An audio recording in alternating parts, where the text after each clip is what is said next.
Boa noite, Tropicast, Tropical FM, e aqui novamente numa terça-feira trazendo mais um destaque, mais um convidado através do nosso canal do YouTube, através do nosso Facebook, as redes sociais da Tropical FM que tem contribuído aí para com os produtos e também os conteúdos aqui levados para os nossos seguidores, para os nossos ouvintes e também nossos parceiros. E aqui a gente está começando mais um Tropicast nessa noite de terça-feira, hoje dia 27 do mês de maio, trazendo, claro, mais um bate-papo especial por aqui. Conosco hoje aqui nós temos um São Carlense aqui conosco, né? Estamos recebendo aqui Marcelo Verli, ele que inclusive é arquiteto urbanista, é escritor e também é historiador. E vai conversar conosco um pouquinho sobre tudo, né? É o que a gente vai falar aqui nesta noite. Primeiramente, deixa eu cumprimentá-lo. Marcelo, seja bem-vindo, boa noite. Fique à vontade. Muito obrigado. É uma honra estar aqui, poder expandir, trocar informações e contar histórias para vocês. Muitas histórias, inclusive, né? Olha, a prévia aqui foi interessante. Vai faltar bastante tempo, mas alguma coisa a gente vai conseguir trazer por aqui. O Tropicast aqui da Tropical FM, nosso projeto que tem sido desenvolvido aqui através das nossas lives ou até mesmo no sábado com o projeto Canal Aberto, sempre com uma pauta importante. Hoje com São Carlense, num oferecimento por aqui sempre dos nossos parceiros. E aqui segue, sempre conosco, Compre Tudo Supermercado, a Mr. Bril Cervejaria, também Data for Decision aqui no centro de São Carlos, também Cressol Vanguarda, participação também da Odontologia Perim, é isso mesmo, Herman Casa e Construção, Birk Soluções em Madeira, Posto da Colina e também o Edifício Mônaco com a incorporadora Gedex. São os nossos parceiros que aqui, fechando esse mês de maio, são os nossos acompanhantes nesse Tropicast dessa terça-feira. Marcelo, quem é o Marcelo afinal, né? Começar por essa pergunta. Marcelo Verli, quem é? Marcelo nasceu aqui em São Carlos, assim como o pai dele. Nasceu aqui em São Carlos também. E eu diria assim, a gente faz parte daquele grupo de nativos, né? Aqueles que têm realmente raízes, famílias que se expandiram, progrediram e retornaram para a cidade depois de estudos, aperfeiçoamentos, aquela coisa toda, e se mantém, né, aqui dentro, pesquisando e tentando sempre fazer com que a nossa cidade melhore cada dia um pouco mais. E junto com a cidade, as pessoas, as famílias. É de tempo isso, é de história, né? Muita história, muita história. E olha que a curiosidade que o Marcelo menciona, né? Como eu falei, tivemos uma prévia aqui, né? É emocionante e é contagiante contar histórias, né? Sim, é o sentimento. Porque a história, ela está impregnada em qualquer tipo de atividade. Rádio tem uma história, ouvintes, tem gente que coleciona, por exemplo, rádios antigos, né?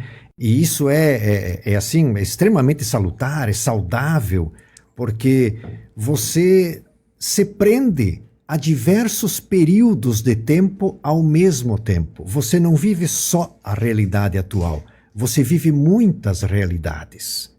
E isso faz com que o teu cérebro funcione de muitas maneiras diferentes. Você enriquece teu vocabulário, o teu diálogo, a tua conversa, a tua percepção das coisas, né? Então, quando você passa a buscar na história, independente de qual seja a tua atividade, suportes, mais informações, você entende como as coisas evoluem, a forma dos comportamentos dentro de cada uma das suas áreas de atuação, ou de atuação do vizinho, de qualquer outro parceiro, membro da família, e principalmente a história da família.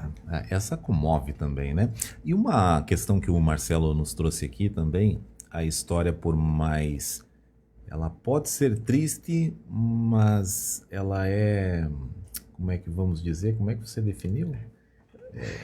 Mesmo as histórias tristes do passado, elas trazem um certo encanto, elas não nos entristecem tanto ouvindo hoje, né? Porque elas são revestidas de diversas coisas, assim, elas acabam nos divertindo, mesmo sabendo que aquele fato que ocorreu naquela época, né, foi mais ou menos trágico. E como explicar isso? Esse é o sentimento, né? Sentimento que nós temos aqui de contar história. Ele contou umas histórias aqui para nós, a gente vai trazendo durante o nosso bate-papo por aqui no nosso Tropcast nessa noite aqui, né, minha gente? Ao vivo lá no nosso canal do Facebook também, né? Através do nosso canal do YouTube, com o qual você pode se inscrever e também ser notificado por aqui. Tropcast com o Marcelo Verli hoje para contar bastante história. Formação, Marcelo, conta para nós aí, porque em meio às suas pesquisas das histórias que você vai pontuar por aqui, tem a sua formação profissional também, né? Eu sempre fui um bom desenhista. E desenho a visão da terceira dimensão, que é um requisito para você ser um arquiteto, né? Eu posso dizer que isso é um processo que eu tenho naturalmente. Então, já na época que eu estudava aqui no Arco Verde, né?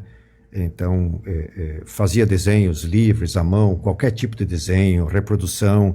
E isso, mesmo no segundo grau, continuou, estava dentro de mim. Ver as coisas em 3 dimensões, os espaços, reproduzir as cores, tudo isso me levou a fazer o curso de arquitetura, né? Isso no ano?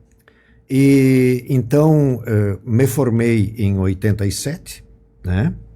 Retornei aqui para São Carlos, né? Já nesse ano de 87, trabalhando como arquiteto, mas antes ainda de concluir a minha graduação, pelo fato, principalmente aqui de morar aqui em São Carlos, de ter a casa do meu avô ali no elevado da Pátria, no elevado Aloysio Verli, que era meu avô, num estilo enxaimel germânico típico da imigração alemã, pelas conversas que eu tive com muitas pessoas naquela época, isso com 16, 17 anos de idade na época, as coisas assim que me encantaram, né? Os sistemas construtivos, as formas, o tipo de cerâmica, a forma do acabamento, casas levantadas com barro, né? Estruturas levantadas sem prego, né? E coisas assim. E comecei a trabalhar numa pesquisa que me levou já na época da faculdade a uma tese, né? Que foi da minha graduação, uma tese que precisamos desenvolver ainda, né? Agora, porque ela é muito importante, ela até hoje não foi, digamos assim, vencida, né, por novos argumentos. Os argumentos daquela época, quase 40 anos atrás, ainda são verdadeiros, né? E junto na arquitetura trabalhando essa questão de antigo com o novo, né? E isso acabou virando moda durante um certo período, né? E hoje a questão de mobiliário antigo com mobiliário novo, uso de elementos, os diversos elementos numa mesma obra, continua sendo moderno, né? Então, é por isso que nós temos que conhecer as coisas de trás para frente, não de frente para trás, né? A gente vive numa realidade e não tem como fugir disso. Mas, estando nessa realidade, nós não podemos esquecer os elementos que vieram com os anos sendo praticados, sendo usados, sendo aperfeiçoados, né? E que hoje compõem muitos mobiliários, né? Madeira antiga para se trabalhar, usar uma madeira antiga dentro de uma casa nova, né? A questão de aberturas, sistemas construtivos, tudo isso é extremamente atual, mas também é extremamente antigo. E esse aproveitamento sempre me encantou dentro da minha atividade. E a minha atividade sempre foi ser arquiteto. Né? Ser arquiteto, trabalhar a questão urbanística, né? Sempre me encantou e continua me encantando. Eu, particularmente, sou apaixonado. Eu digo assim que eu não discuto, eu tenho a minha profissão como algo definitivo, né? Como a certeza de um crescimento pessoal dentro dessa minha profissão, né? Mas ela não é o suficiente.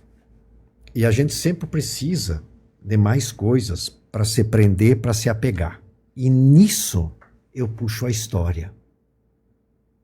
Não basta você fazer uma coisa sem saber qual é a história por trás disso. Você me deu água num copo de cerveja. Esse copo foi pensado para determinado tipo de cerveja. E aí você começa a pesquisar. Tem outros tipos de copo. Vamos pesquisar essas taças diferentes. Por que tem formatos diferentes? Porque as cervejas são diferentes. E aí uma coisa puxa a outra e você vai ampliando o teu conhecimento, ampliando o teu repertório, o teu diálogo, e tudo parece ser mais bonito.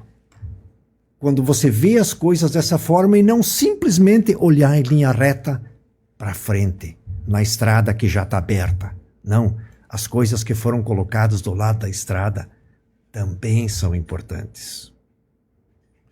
É aí que entra a história, né? Historiador praticamente junto com a profissão. Então foi instigando ao mesmo tempo, né, Marcelo? Sim, sempre. Sempre andaram juntas, as duas situações. A própria tese também que nós tivemos. Claro, a tese, exato. Naquela época, eu usei muito dos laboratórios que a minha universidade forneciam, porque faziam um serviço gratuito para mim, né, dentro do curso de fotografia, de conseguir fotografias antigas. Com isso eles fizeram negativos para mim, ampliaram as fotos e eu fui pegando fotos de construções, de locais aqui da região, principalmente do nosso município, e investigando as casas antigas em Chaimel que já existiam. E na pesquisa dos sistemas construtivos, toda a bibliografia séria que existia, e ainda existe, né, colocava que o enxaimel, como prática construtiva tradicional, desenvolvida de forma espontânea pelos seus construtores, se encerra por volta de 1900. Dificilmente, colocam alguns autores, alguma obra surgiu depois disso. Olha, São Carlos surgiu só em 27. E tinha bastante. Né? Então, não tem como isso estar certo, né?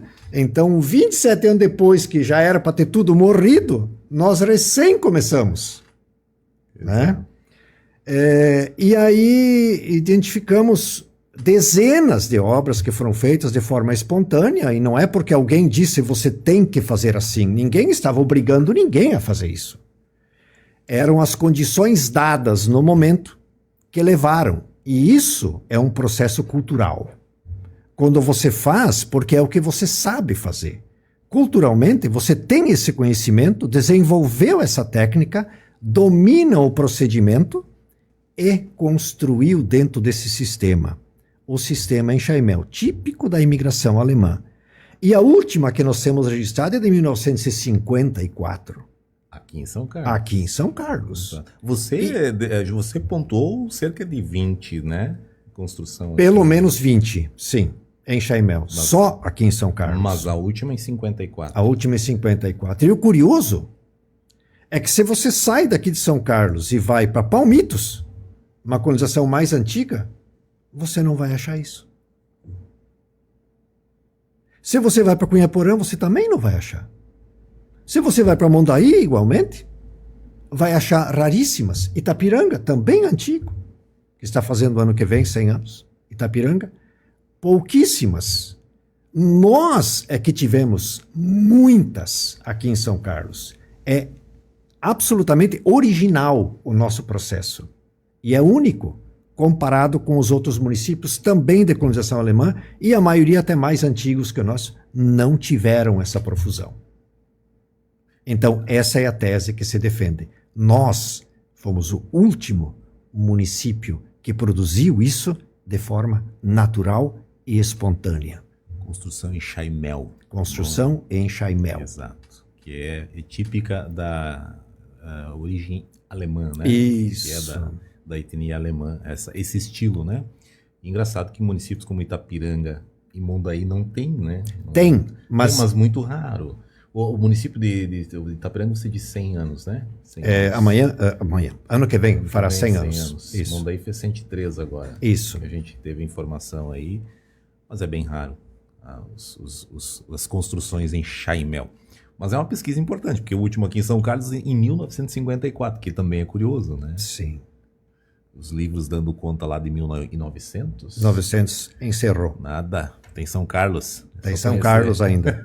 Tem São Carlos ainda, né, minha gente? Parceria por aqui, olha só, Mr. Bril Cervejaria, a cerveja de São Carlos, que participa de concursos e também festivais premiadas, inclusive com suas cervejas Porter e Stout, que são referências também aqui da casa. Cervejaria São Carlense, parceria para a Datafor Decision. Já eu falo para Gabriel e o pessoal da Datafor Decision aqui no centro de São Carlos. Também quero lembrar para você aqui, ó, a participação de Edifício Mônaco com a incorporadora GDEX, inclusive com novidades em breve para você aproveitar e conferir novidades aqui no centro de São Carlos com o Edifício Mônaco.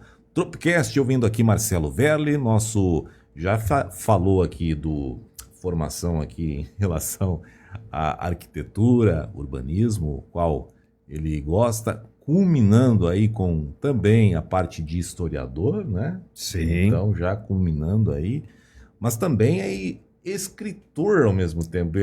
Vou puxar os 3 aqui, para que depois a gente possa desenvolver outras questões, inclusive a parte de arquitetura, falando um pouquinho de São Carlos, que a gente vai dar uma pontuada por aqui. Onde é que entrou o escritor daí nessa história? Que daí é uma continuidade. Segue automaticamente nessa pesquisa toda? Pesquisar a história não é um processo natural. Você vai buscar informações sem ter nenhuma informação, dificilmente você vai encontrar o que você quer. Então, saber pesquisar é diferente de só pesquisar. Então, a minha especialização é em pesquisa histórica. É como fazer pesquisa. E o como fazer é muito importante, porque ele te dá um objetivo claro, ele te delimita. É como que você está conversando com uma pessoa antiga, dona de muitos conhecimentos, e você não faz a pergunta certa. Se você não faz a pergunta certa, você não tem a resposta certa que você quer. Então, saber perguntar corretamente, ter o teu foco perfeitamente direcionado, delimitado, para conseguir a informação necessária para aquilo que você está buscando. Saber o que perguntar. Saber o que perguntar, né? Esse é um trabalho do entrevistador, né? De um comunicador. A comunicação se dá nesse sentido. E se não houver a comunicação, ou seja, um processo truncado, ela não evolui. E você acha que a pessoa, ele não sabe nada, não me disse nada, não me ajudou em nada. Talvez o problema seja você. Assim. Então, essa foi a parte que eu me vi, assim, vi com necessidade de aprofundar. Então, essa especialização em pesquisa histórica me levou a aprender a colocar em ordem os fatos, os acontecimentos, e aí você passa a escrever as coisas, não só a ter o conhecimento. Porque ter conhecimento e não reproduzir ou não compartilhar, você tem uma coisa, digamos assim, dentro da gaveta, né? Então, claro, muita gente se sente realizado em ter as coisas guardadas dentro da gaveta, né? Mas é uma coisa um tanto quanto egoísta, né? E se os fatos existem e eles podem ser compartilhados, vamos compartilhar, né? Então, a partir disso veio a questão de colocar em ordem, de escrever, né? Dentro desse período já a minha tese, a minha monografia da especialização foi selecionada para publicação e ela foi publicada pela universidade, na época também. Essa monografia foi depois amplamente estendida, dando origem ao livro A Praga, né, que foi publicado aqui em São Carlos depois em 2013, né, e que foi, digamos assim, uma maneira que eu vi de colocar os fatos da nossa história, sem passar pelo aquele jargão de dizer necessariamente, ó, aqueles foram os primeiros moradores e até aqueles foi o primeiro. Não, isso, digamos assim, pode ser importante, mas como tudo se deu, é muito mais importante. Trazer as pessoas de verdade na época e não romantizar tudo, né? Fazer as pessoas entenderem que foi dureza tudo que esse pessoal passou. Trazer as esposas, porque a nossa história é muito machista, né? Machista no sentido de dizer assim, ó, tal pessoa foi o primeiro morador. Pô, mas ele veio com a mulher dele e com 5 filhos. E onde é que eles estão? Porque tal pessoa veio depois e tal, tá, mas e a esposa dele? Ele não tinha mais 7 filhos. Ficaram aonde? Eles vieram juntos, então todos eles fizeram parte disso. E isso não entra na nossa história, então a gente tem que trazer tudo isso. O falecido padre Jerônimo Zimmer, muito meu amigo, enquanto ainda vivo, conversávamos muito frequentemente, ele me visitava, eu visitava ele, e ele vinha trazendo uma pesquisa, porque ele, como padre, identificou que nos rituais de falecimento, de morte nos cemitérios, se suprimia o sobrenome da esposa do falecido, de tal forma que a família da esposa não existia. Só existia aquele senhor com o seu sobrenome e a esposa. Tá, mas a esposa também tinha uma família. Tinha pai, tinha mãe e não tinha o mesmo sobrenome. E com isso você perde 50% da história daquela família, porque você só procura um lado. E o outro? Ele se deu conta disso e ele vinha investigando todos os sobrenomes das esposas que não constavam na lápide dos túmulos.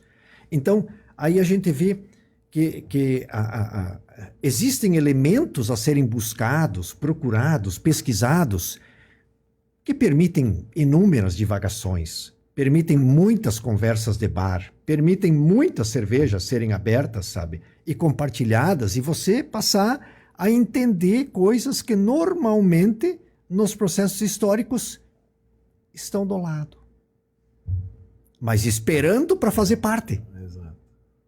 Né? Então, essa é a parte da história que me encanta. Trazer essa parte do lado para dentro.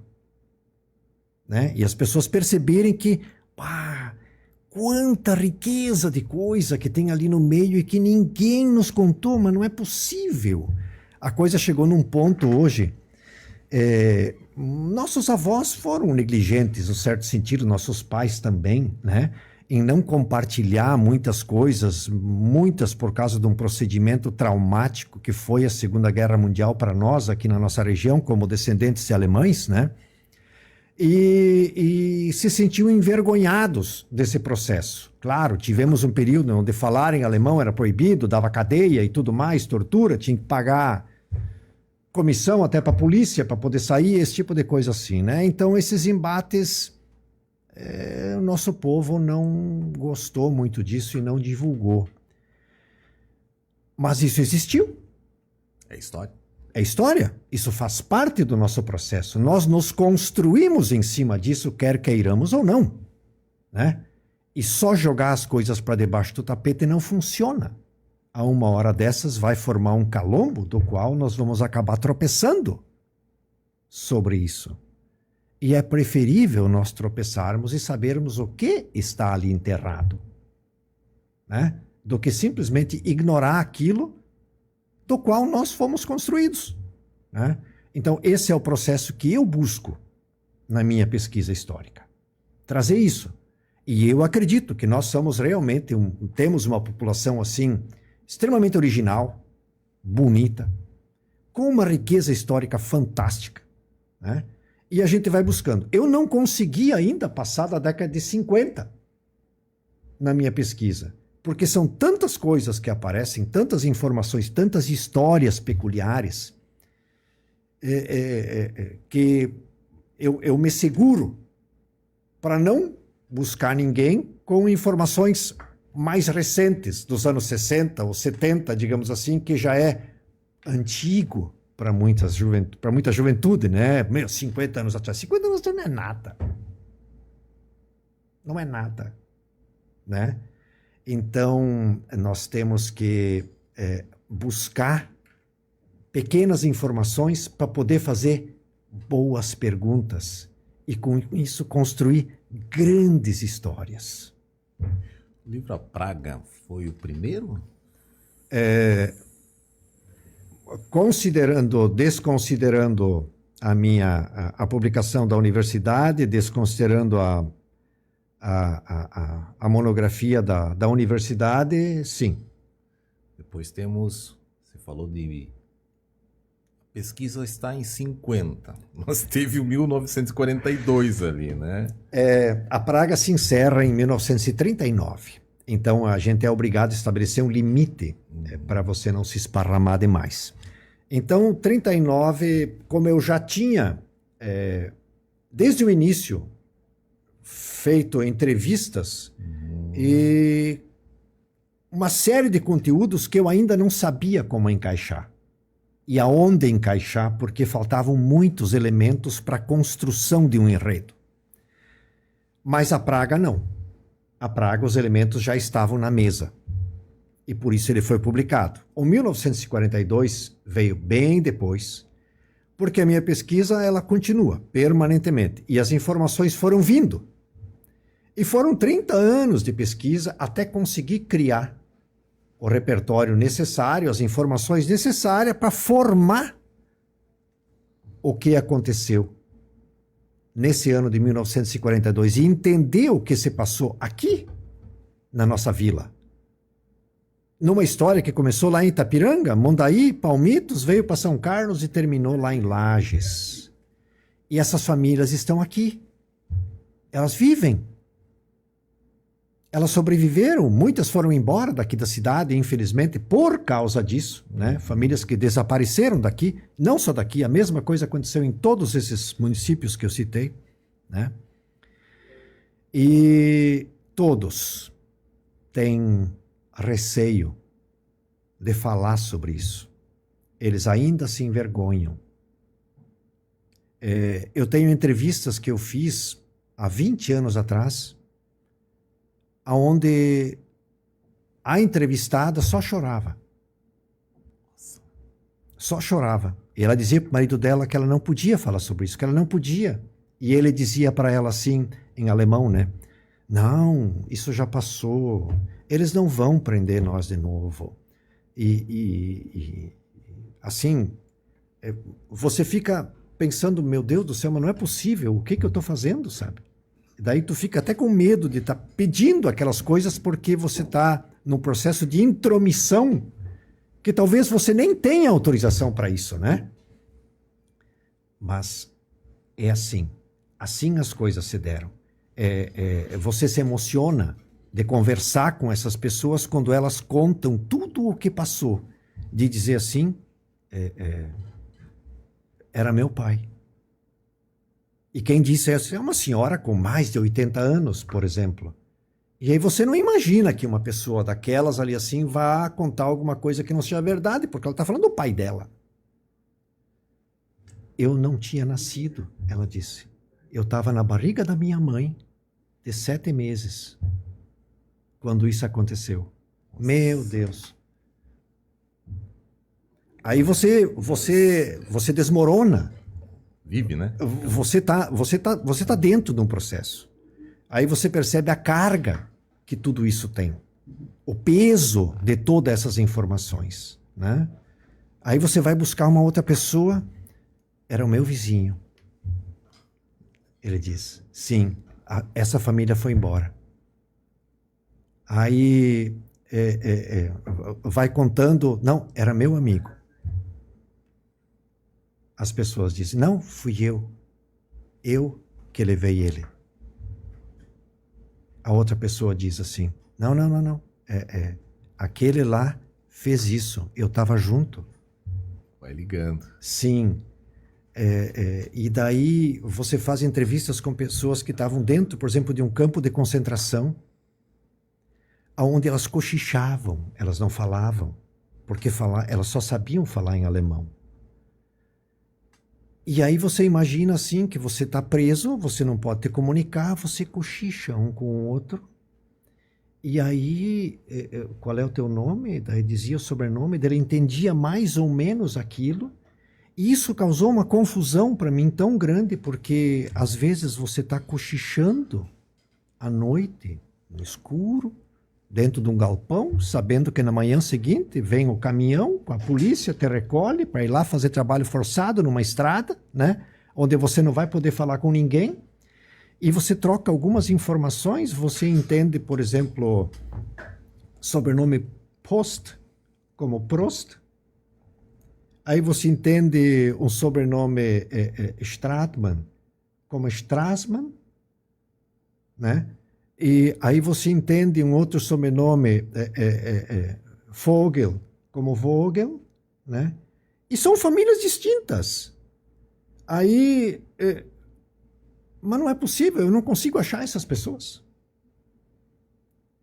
E eu demorei décadas para entender o processo em que tudo isso se deu. Não fazia muita diferença para ele se o sobrenome estava certo, se ele entendeu bem ou mal. Eles estavam no mesmo lugar, passando pelas mesmas situações. Sem poder se comunicar. Sem poder se comunicar. E depois eles largam o pessoal como bichos. Agora vão para casa. E aí eles estão a 500 quilômetros de casa. Os itapiranguenses a mais, né? 600 quilômetros de casa. Vão vir a pé. E em 1942, mato, vim a pé para casa. Histórias. Aqui nós temos, só para a Praga, né? Esse é o livro. Esse seria então o primeiro, tirando as suas. Pode pegar, mas. Sim, exato. Esse é o primeiro. Ele chegou no 1942 porque a história ela vai indo, né? E a gente está instigando aqui o Marcelo a contar a história também. Mas esse aqui é o primeiro, então, né? Nós tivemos esse primeiro livro. Sim. E depois nós tivemos, então, 1942. Isso. Né? E vem mais por aí também. Ah, né? sim, já daqui a, no máximo, 60 dias tem mais. Exato. Mas eu quero puxar a história, até porque nossa live aqui está correndo, hein?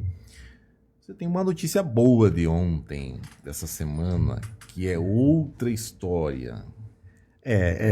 Realmente eu... Gente, é uma notícia nova. Sim. Fresquinha. É da parte do escritor, pesquisador aqui. Sim, de fato, é em primeira mão, eu fui comprar livro para minha leitura diária na Livraria Humanas de Chapecó e o proprietário da livraria, e lá na Livraria Humanas eu tenho o meu livro à venda, né? E aí o Fernando, proprietário da livraria, diz, Marcelo, vem aqui, tá aqui anotado na minha agenda, ligar para o Marcelo. Estiveram aqui o pessoal do consulado americano, do qual ele conhece e tem relações pelo fato da livraria e dele também ser um escritor, o proprietário da Livraria Humanas. E eles fazem uma garimpagem de livros significativos e levaram o meu livro, 1942, para fazer parte da biblioteca do Congresso Nacional norte-americano, em Washington, como um livro significativo para compor o que é hoje a maior biblioteca do planeta, né? Que é a Biblioteca do Congresso americano. Então, aí ele disse assim, Marcelo, eles só levaram o teu livro. Precisa de mais algo?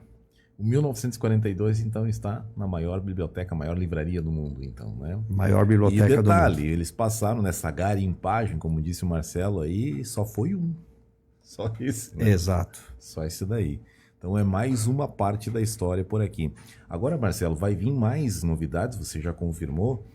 E tem muitas histórias aí que a gente previu aqui. Tem aquela de que você não tinha guardado, mas alguém guardou. Tem a história das bruxas. Histórias tem bastante por aí, né? Essa das bruxas foi uma curiosidade até minha aqui, quando você começou a pontuar aqui. Como é que é essa história aí, hein? Mas vai ter novidades nesse sentido também, né? Vai.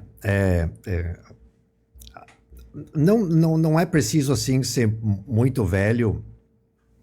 Aqui na vila, muitas pessoas conheceram uma das bruxas que nós tivemos aqui, que foi a Matilde Rexigel. Ela era uma cabeleireira, né? E as pessoas todas vão se lembrar dela como realmente, né? As crianças brincavam ela como bruxa, né?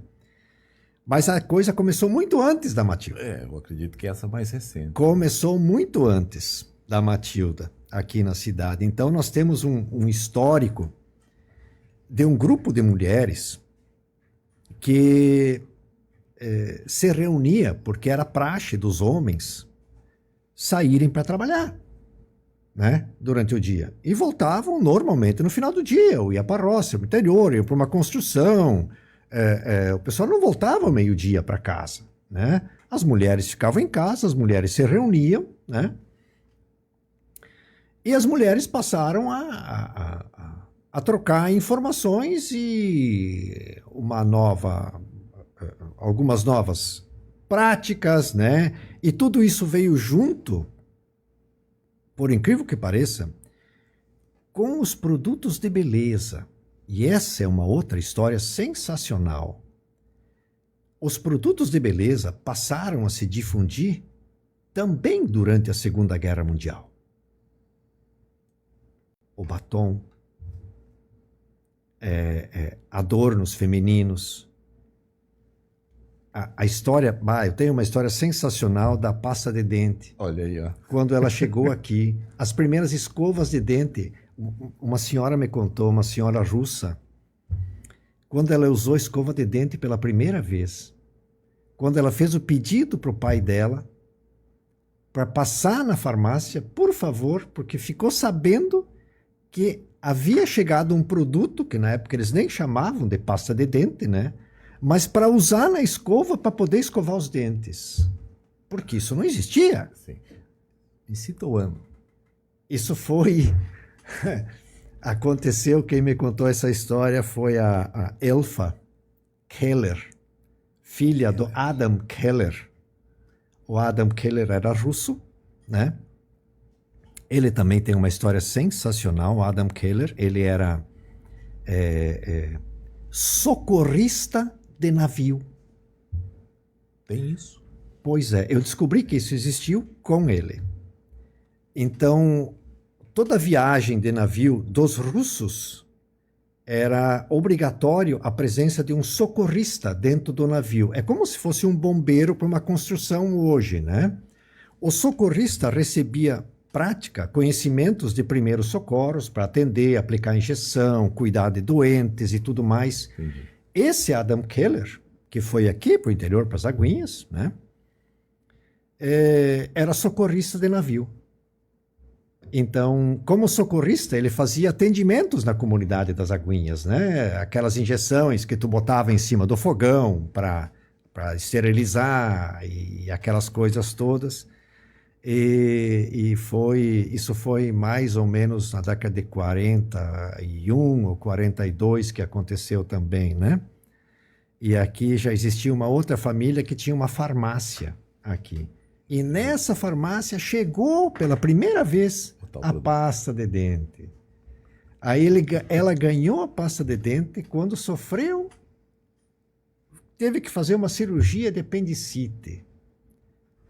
Depois. Então, a pasta de dente foi um prêmio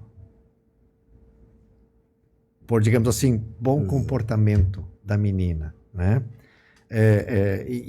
Uma coisa tão banal, né? Tão, digamos assim, não faz nem o menor sentido hoje dizer, porque isso é para lá de banal, né? Mas se não existia, não existia. E aí essa mesma pessoa coloca assim a brilhante a brilhante lembrança que ela teve de pela primeira vez poder olhar por uma janela que tinha vidro. Porque as casas não tinham janelas com vidro. Era só tábuas que fechavam, porque vidro era muito difícil de trazer para cá. Era só em pedaços pequenos, então você não abria uma janela, não ficava olhando para fora. Você abria aquelas tábuas, né? Muitas casas do interior, galpões ainda tem, dessa forma, que eram as venezianas, porque não existia outra janela. E ela nunca esqueceu a primeira sensação de ficar sentada ou deitada num lugar e poder olhar para fora numa janela que tinha vidro. Eu fiquei pasmo de ouvir uma coisa tão simples que nunca saiu da cabeça daquela senhora, que hoje tem 84 anos. Hoje. Sim. Curiosidade, hein? Sim, curiosidades. Muitas curiosidades. Muitas histórias, gente. Olha aqui no oferecimento parceria Tropcast por aqui. Marcelo Velli, nosso convidado, conversando conosco por aqui, sempre para a Herman Casa e Construção, que fica aqui no centro, em São Carlos, na Rua do Comércio. Agora com acesso lá bem facilitado também. Olha, Birco Soluções em Madeira, no bairro Olaria, lá com o Bircão e toda a equipe. Além disso, também o Posto da Colina. É mais de 40 anos de história. O Posto da Colina tem atendimento 24 anos, tem atendimento 24 horas. E eu quero destacar para você que fica aqui na Avenida Santa Catarina, Posto da Colina. Parceria também conosco por aqui, sempre, olha, temos a Odontologia Perim e ainda a Cressol Vanguarda. Aqui está valendo ainda a promoção dos 40 ou 10 milhões em prêmios. É isso mesmo, cooperar é ganhar. Cressol Vanguarda, agência aqui de São Carlos. Nossos parceiros aqui do Tropcast, nesta terça-feira, através aqui do nosso canal do YouTube e também do nosso Facebook. Marcelo Verlen falando aqui, arquiteto urbanista, escritor e também historiador. E aqui muitas histórias que a gente está abordando. Eu falei antes daquela questão da tese em que o Marcelo já não tem mais, mas alguém tem, né? O Marcelo disse que não ia... Conta para nós essa história aí, porque alguém guardou uma tese sua que eu acho que vai virar material vindo aí em breve, né? Inclusive ampliado já. Fiquei muito feliz numa conversa informal com o meu amigo Mário Rauber. E também tem histórias. Que também tem histórias, uma pessoa muito, muito, muito inteligente. E aí, me contando ele de que esteve num roteiro de férias, passeio, com sua esposa na cidade de Pomerode, onde visitaram diversas construções em estilo enxaimel, e eles têm um núcleo muito bonito lá, um pouquinho afastado da cidade, né? A zona dos enxaiméis, né? E o apresentador estava conduzindo o grupo todo, contando as histórias, falando, e daí o Mário se deu conta de que, mas nós também temos isso lá em São Carlos. Porque o homem lá de Pomerode colocava isso quase como uma coisa exclusiva, né? Do Vale do Itajaí, ou que fosse deles, ou coisa assim. E eu disse, não, mas isso lá no Oeste também tem, lá em São Carlos também tem. E ele voltou de lá e veio direto no meu escritório. E disse, Marcelo, me contou a história, disse, tu tem que publicar aquela tua tese. Ele disse assim, mas que tese? Aquela que tu escreveu quando tu estava na faculdade, ele falou. Meu Deus do céu, Mário. Como é que eu vou fazer isso? Aí ele disse para mim assim, eu tenho uma cópia dela. Porque eu não tinha mais. Ele não sei como, não sei de que maneira, ele tinha guardado um xerox de todo o meu trabalho da tese, né? E foi para casa, voltou, me entregou a tese. E que é o que eu coloquei no início da nossa conversa aqui, né? Que é sobre a questão das construções em Chaimel, coisa típica da imigração, de que nós aqui, São Carlos, é o último reduto, né? Não vamos falar de Santa Catarina, é do país. o último reduto onde isso aconteceu de forma espontânea, natural. Isso é uma referência nossa, né? Nós podemos dizer isso de cabeça erguida, né? Porque ninguém está sobrepondo a isso e ninguém está dizendo nada em contrário, né? Não há nenhuma nova publicação nesse sentido que desminta isso, né? No entanto, falta nós tornarmos isso público. Vem aí agora. E vendermos isso como algo positivo, né? Então, estamos trabalhando nisso. Queremos aprofundar bastante a forma, e o trabalho se dava todo no sistema construtivo, e eu posso dizer até, gravei um vídeo contando como se construíam casas em Chaimel. Um blog de uma outra professora, e foi pro YouTube, e um colega meu, que é do Instituto Nacional do Patrimônio Histórico do nosso litoral, aqui, viu. Causalmente, nós somos colegas de faculdade, ele é arquiteto também.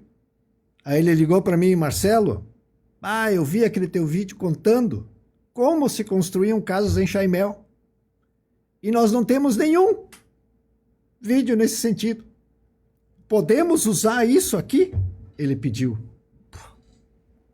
Ele é de Laguna, lá em Laguna, né? No sul. Lá onde está a Anita Garibaldi. Ele disse: mas claro que pode. Por quê? Porque essa informação não consta. Porque eu conheci pedreiros, carpinteiros que ainda trabalharam com isso. Por quê? Porque os outros já estavam mortos nos outros locais, mas aqui não. Então, esse conhecimento ainda existe. Então, vamos botar isso no papel também, no momento oportuno. Vai ter novidades, então, nesse sentido, hein, minha gente? Olha aqui, ó. Silmara Sherman Balbinotti. Conhece, né? Sim. Parabéns, Marcelo, pelo dom de contar histórias verdadeiras e tocar almas com suas palavras. Seu talento é verdadeiro, encantador e capaz de transformar cada história em uma experiência verdadeira. Sucesso sempre. Obrigado à colaboração do pessoal lá do Facebook, o qual a gente também está transmitindo aqui o nosso Tropicast, além do nosso canal do YouTube também. O pessoal vai participando também, vai colaborando, a gente vai citando por aqui também, né? Parceria sempre para a Birk Soluções em Madeira, Posto da Colina e Edifício Mônaco, com a incorporadora GEDEX. Ele pontuou aqui, o Marcelo, em relação a esse trabalho que está vindo aí. Mas as pesquisas são muitas lá, né? Essa é mais uma, né, que você está complementando, Marcelo. Mas você tem, como você já destacou, essa sistemática, esta forma de saber o que pesquisar. Sim. Então você tem várias frentes ali. Sim. E você já citou que das pesquisas ainda está em 1950 lá, isso, né? Então... o que ocorre frequentemente quando você vai entrevistar pessoas, a cabeça delas dispara, né? Dispara muitas informações e tal, e poucas pessoas têm uma facilidade em conseguir coordenar linearmente aquele fato. Não, os fatos se esparramam, porque à medida que ele vai botando em palavras aquilo que ele está pensando, novas informações vão surgindo e normalmente muitas curvas nas informações são feitas, né?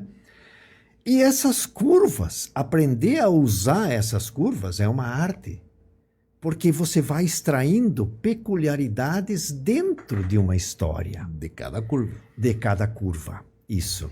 Então, eu amontoei tantas coisas nesses anos de histórias que daí eu pensei, vou pegar uma parte delas agora e vou fazer um livro só dessas pequenas histórias que eu não tive como incluir dentro de um roteiro por excesso de informação, né?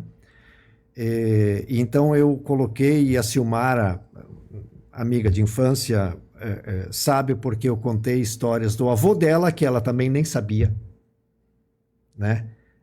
E são muitas histórias, no caso do seu Marmit.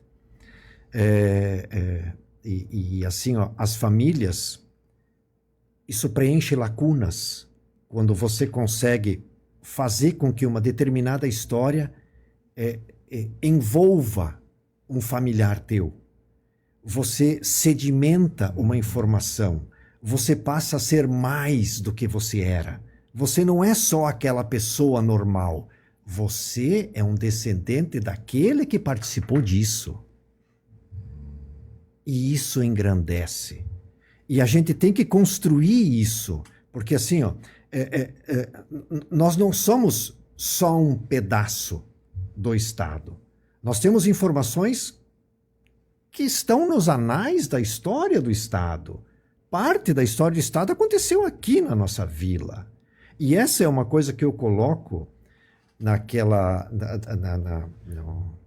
sobre a história da música, né? Porque da onde surgiu a ideia de colocar um instrumento musical numa bandeira? Os cidadãos já se deram conta de que isso não existe em outras bandeiras do Estado? Nós temos isso. Para ver a importância que a música construiu, né? Isso não veio do nada. Isso foi, ok, é isso? Não, isso para nós faz sentido, né? Então, nós temos que ter essas informações para perceber que tudo isso é um conjunto no qual nós estamos dentro, né? Nem tem como estarmos fora. Mas precisamos buscar isso. A gente tem que incorporar tudo isso como parte do que a gente é. Essa é a beleza da história, né? De não conseguirmos estar fora. Histórias, muitas histórias. Já vamos falar aí do documentário. Deixa eu só mencionar aqui a Data for Decision, que é a nossa parceira por aqui. Um abraço lá pro Gabriel, pessoal do centro aqui de São Carlos. Inclusive, olha, soluções personalizadas totalmente adaptadas às suas necessidades, transformando dados em decisões estratégicas para potencializar seus resultados. É com este fato aqui que a gente traz da Data for Decision aqui no centro, no município de São Carlos. A todos que colaboram aí conosco também através do nosso canal do YouTube, se inscreva lá e seja notificado também sobre as nossas transmissões e conteúdos por aqui. Parceria para Compre Tudo Supermercado, todos os dias abertos também até às 20 horas e 30 minutos. Hoje tem promoção do dia D com informações e, claro, tabloide de ofertas e promoções para você conferir. Falo para Super, Compre Tudo aqui no centro em São Carlos. Sinfonia do Tempo, Marcelo. Esse é o documentário curta que você participou recentemente. Perfeito, muito obrigado. Esse instrumento foi e voltou, que eu sei aí. E dentro da sua casa lá, daquela casa, eu recebi uma foto particular, só foto, tá? Mas tem muita história ali só naquela foto.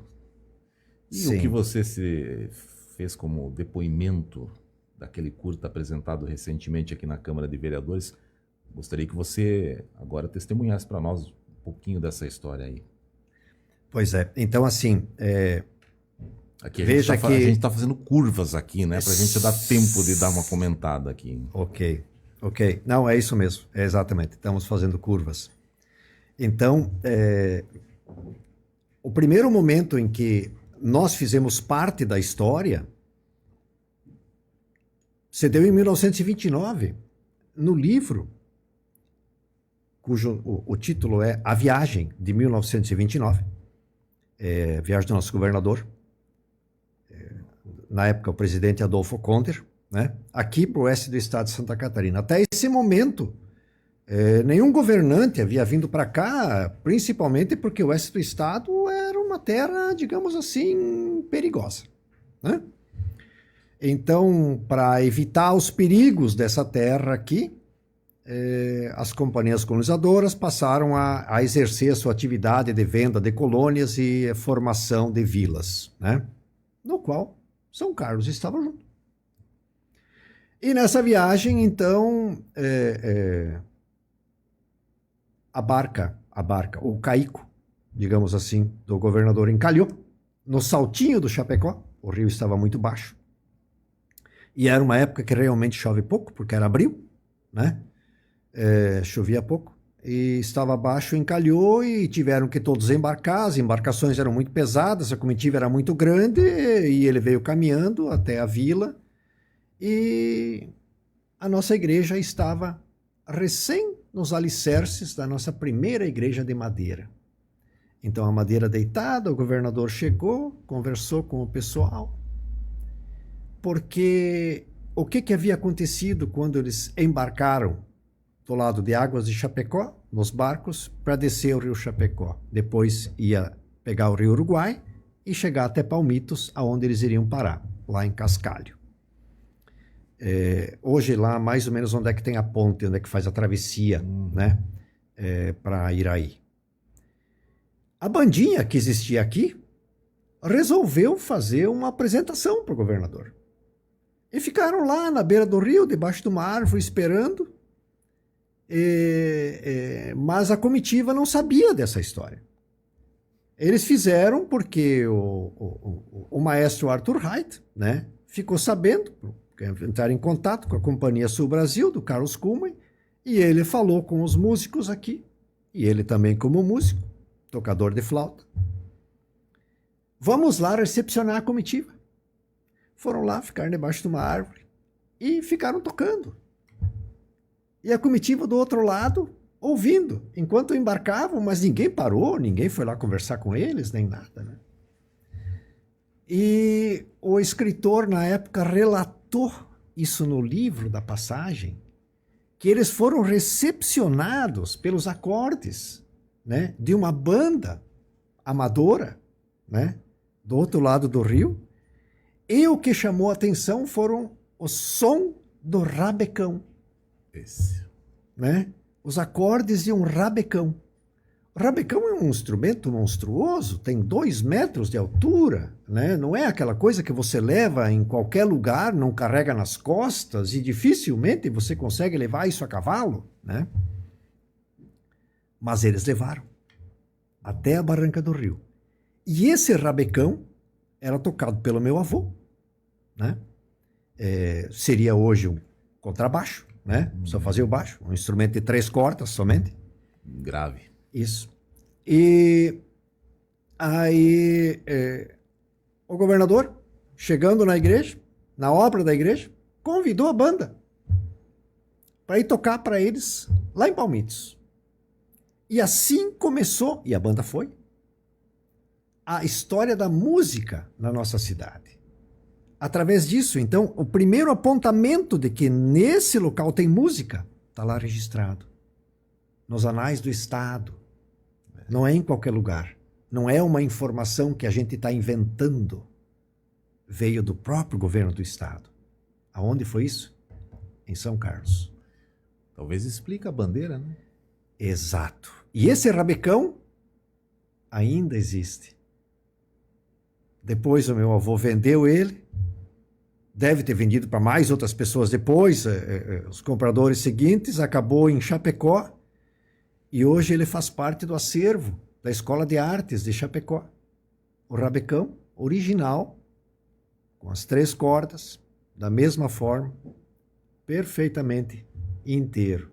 E esse rabecão retornou para cá, de volta na casa do meu avô, aonde ele deve ter ficado. Foi integrante do roteiro do Sinfonia do Tempo agora. Do Sinfonia do Tempo, exato. Apresentado agora pela uma autoria do Gever Dreyer, né? Isso. Com a parceria da produtora Jadeu Boa, né? Colaboração do próprio Marcelo aqui e, logicamente, a história contada. Curta-metragem. Está disponível no canal do YouTube, inclusive, também. Perfeito. Né? O pessoal pode conferir. E esta é uma das histórias de um projeto da produtora Jadeu Boa. Essa abraçou 1929, então, né? Mas nós tivemos já um trabalho antes realizado, mas daí bem para frente aqui, dos músicos de 1970, 1980, que a gente também já abordou aqui na nossa reportagem. Histórias do Marcelo, dá para dizer o quadro aqui, né? Marcelo, nosso tempo aqui, ó, se encerrando. Nós vamos ter que fazer um podcast com o Marcelo para falar da área dele, né? Arquitetura, em breve, mas hoje a gente vai ter que ficar por aqui. Primeiro eu quero agradecer aqui o Marcelo Verli, minha gente, A gente abordou aqui histórias, obras, pontuou. E como ele disse, fizemos curvas para poder abraçar meio que tudo, né? Deixa eu agradecer a sua vinda aqui e deixar aquele recado final nos microfones. Não, eu fico muito satisfeito. Eu tenho o maior prazer em contar histórias, em compartilhar. E eu sou o tipo de cara que se empolga, né? Assim, ó, eu vejo riqueza nisso, e para mim contar histórias não interessa para quem, né? Histórias nossas, da nossa região, das nossas famílias, das nossas pessoas aqui. Porque hoje nós estamos num processo meio que de desconstrução disso tudo, né? E se nós não nos apegarmos a algumas outras coisinhas para poder enriquecer o nosso conteúdo, a coisa fica tudo muito distante. Nós temos que trazer para nós aquilo que já é nosso. Só a gente ainda não desvendou. Então, esse é o trabalho que eu gosto de pensar que estou fazendo a nível de história. Agradeço demais essa oportunidade, Elvis, agradeço demais. E estou à disposição para contar histórias ou para falar sobre qualquer outro assunto do qual eu tenha um pequeno conhecimento. E vai falar. Próxima oportunidade, vamos falar sobre arquitetura, urbanismo, cidade de São Carlos. A gente pontuou São Carlos aqui como do Chaimel, uma das últimas, se não a última. Isso. Por que não falar do urbanismo, da arquitetura do município, que também é discutido atualmente. E a gente vai pautar em breve isso aqui também. Com todas essas obras aqui e esperando as demais, que o Marcelo já apontou que vai vir aqui.